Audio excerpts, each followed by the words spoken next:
This is incredible. I'm going to do the best job I can asking you about the book. It's so rich and so deep. There's no way I'm going to do this part of the interview justice, but let me begin. Let's begin with Roman. Okay. Let's begin with Roman. Roman is one of the poems in the book. So can you treat the people to a read of Roman? Sure. I can open it up, but I kind of know it. If you want to do I've performed it so many please, times. please perform it. Don't read it. Please perform it. Okay. If you need to stand, whatever you need to do, please perform it. I want the audience to feel it. Okay. And right now, Nikki Murphy reading the first poem that captured me the most in the book. Nikki. Okay. For Roman.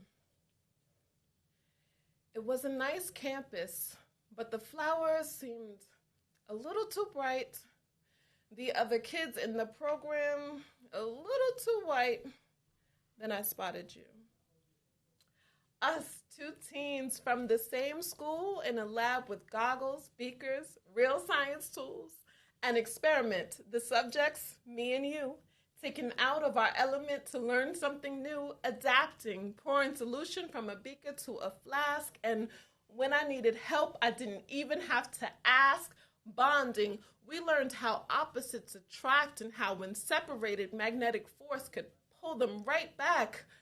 When you left, I didn't have your number and you didn't have mine, and after school, I went to college, and you stayed behind. Next time I'd see you, 6 years, far too late. You'd be dressed to kill, and I'd be at your wake. And all the article's comments would paint a distorted picture that somehow your life was deserving of that trigger. Trolls telling the world how much they hate our town and how they can't drive through, so they gotta drive around, and how they wish that we'd all just kill each other. A murder in March? Damn, it ain't even summer. I wanted to respond and tell him about the guy I knew, how it was all about the team and never once about you. I wanted to respond and tell him about the guy you used to be and how you smiled and joked around even more than me, how you'd measure the liquid, fill it in a glass, apply the heat, sit back smiling, waiting for the gas, how polite you were on that ride home with my mother, and how you never even missed a single session that summer. I hate that in your death, your life was misunderstood. Where I saw a smiling scientist, they saw a thug from the hood.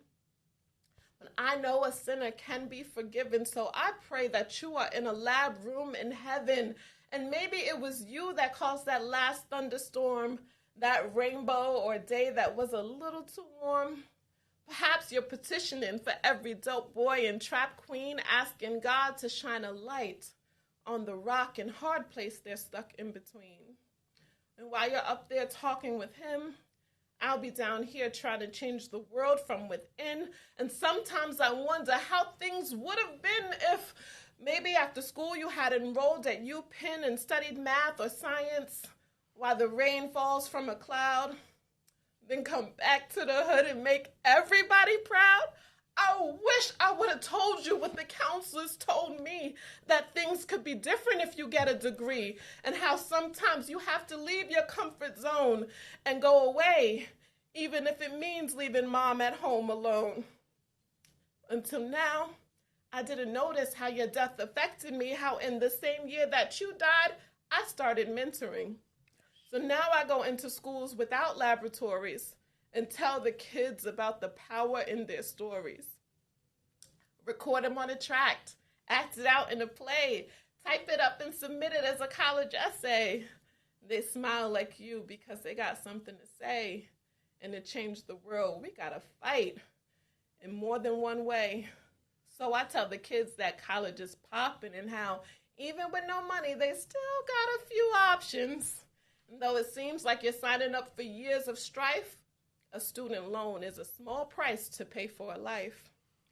So I enroll a kid in a college course, and this is how I channel my survivor's remorse. Look at you, started a revolution. and you ain't even know it. Your blood's the ink in the pen moved by a poet. Our story, I'll put it in a poem for Roman, a soldier shot on his way home. Thank you. No. Thank you. That poem is so powerful. It's so powerful. And I could talk for you to. Well, you have to shake. It's deep. You captured so much of what so many people feel so often when we have these losses. It becomes a Facebook post on IG story or comments below. It minimizes who these people are. I'm choosing it carefully, not who they were, but who these people are. And you tapped into my emotions with that because I didn't know Roman, but I know Roman.